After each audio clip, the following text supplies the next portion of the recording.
Hey, I'm John Cannell, and today on Preppy Kitchen, we're making an easy, delicious pound cake. So let's get started.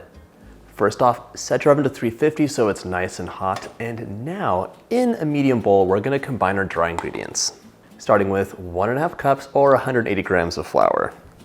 I want my pound cake to be melt in your mouth amazing, and step one for that is not over measuring your flour. For some contrast, I'm adding 1 teaspoon of salt. There we go. And to puff things up, 1/2 teaspoon of baking powder.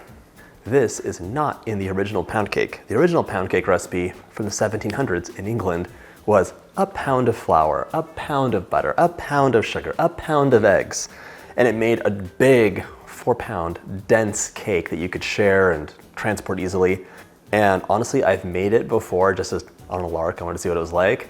And I definitely prefer the contemporary version. Grab a whisk, give that a good mix. We really want to distribute the salt and baking powder and set that aside. Before I move along, I want to get my loaf pan situated. So you have choices here. Are you gonna have a 9x5 or a 1-pound 8x4? This is actually a little bit bigger, and I feel like this isn't gonna work, so I'm gonna use this today because I want my loaf pan to be puffier and higher. The big pan will make it a little bit lower and wider. Butter and flour. And you don't need a ton of butter on this.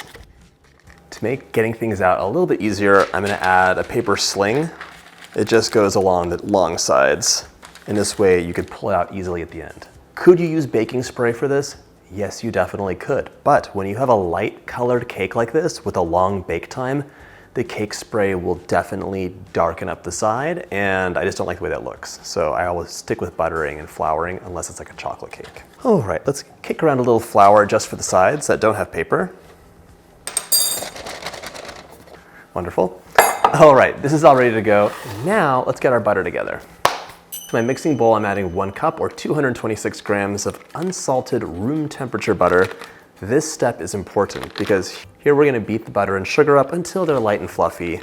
And if the butter is too cold, there'll be like little nodules of butter hanging around. If it's too soft, it won't aerate. So you need to be room temperature. You could press in with your finger and it'll yield to the touch. The butter will bend, not break, and that's basically it. If it's a cold day like it is here and your butter's been on the countertop for hours, it'll still be ice cold. Microwave it at 10-second increments at half power until it's softened. Plop your butter in, add your whisk attachment, and we're gonna cream it up just for like 10 seconds and give it a head start before we add the sugar in.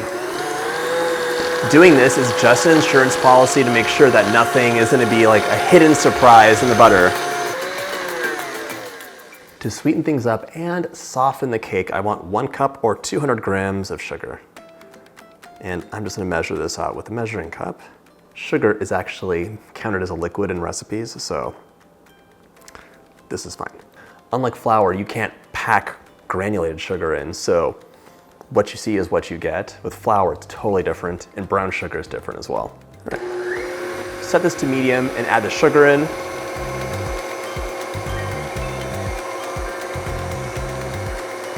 Let your mixer work for a few minutes just to incorporate the butter and sugar and get them to be light and fluffy. We're pumping air in and making it really creamy.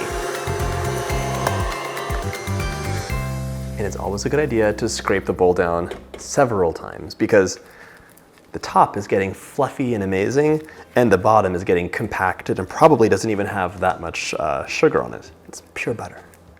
If you're making this recipe with a hand mixer, you're gonna scrape the bottom of your bowl with the beaters and you can skip this step.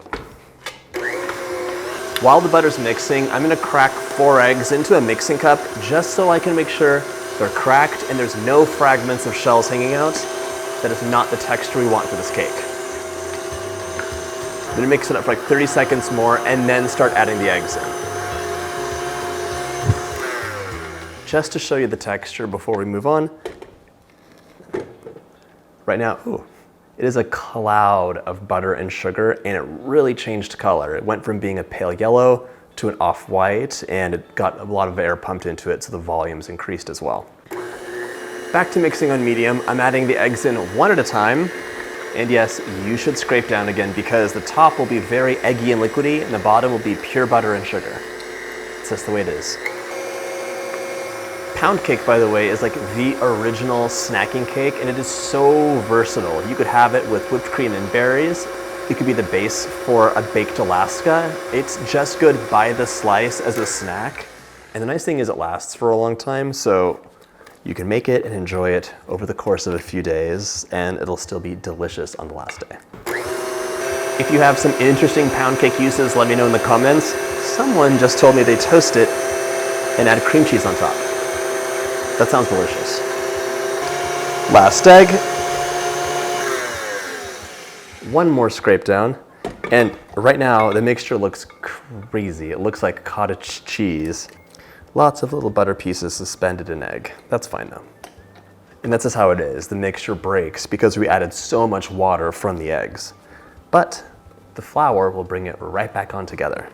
This is a modern edition as well, but half a cup of sour cream gives you a wonderful tang. And once again, I say this all the time, but sour cream is weakly acidic, and that weak acid will inhibit gluten from connecting and give you a more tender, just beautiful crumb.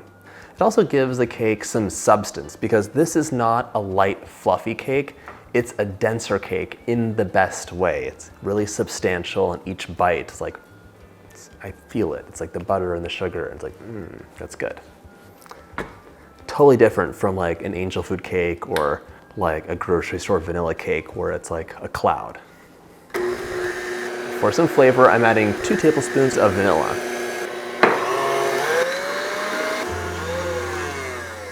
This is as mixed as it's gonna get. It's time to add our flour mixture.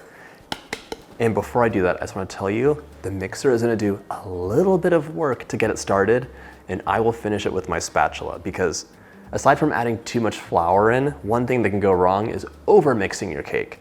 Add the flour in, mix for just a few seconds on low. That's good. Our mixer's done, so put it away. Use your spatula and just finish bringing it together. Really focus on getting all that junk at the bottom up to the top because that'll be least mixed. And then any remaining streaks of flour should go away. Time to transfer our batter into our prepared pan. And if you're used to like a normal cake batter, this will look a little bit more broken than other cakes. And that's just how it is because of the amount of eggs and butter we have. Give your loaf a little bit of a shimmy and just smooth the top out. If you want a dramatic crack at the top, you could add a little bar of butter right on top, and that'll give you that one crack. I'm leaving it alone because it'll look good either way, and this already has enough butter for me. This is ready to go into the oven, 350 for about 40 minutes or until a skewer comes out clean from the center. This is a slightly smaller pan, so I might need to add 5 or 10 minutes. In you go. Allow your cake to cool, give it a slice, and it's ready to enjoy. I did not need any butter on top. It looks beautiful. There is something so satisfying and just good about the simple flavors of a pound cake. It's a pleasure to bite into, and it melts in your mouth. I hope you get a chance to make this recipe, and if you like this video, check out my easy cake playlist.